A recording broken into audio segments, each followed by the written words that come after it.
This is Deb Spillicacina.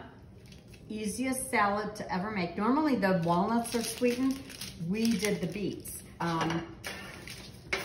4 small to medium beets, and I simply coated them with about a tablespoon of olive oil, put them in a 375 oven for a half hour.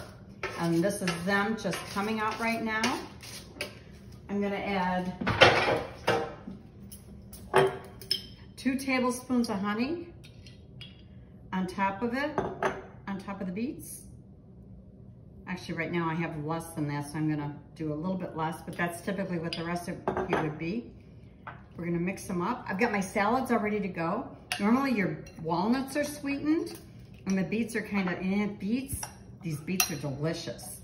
And when I cut them up, I left the skins on them, put them in the oven 375, and so now, my salads are ready to go. I've got the goat cheese, the walnuts, and the sweetened with honey beets. Delicious.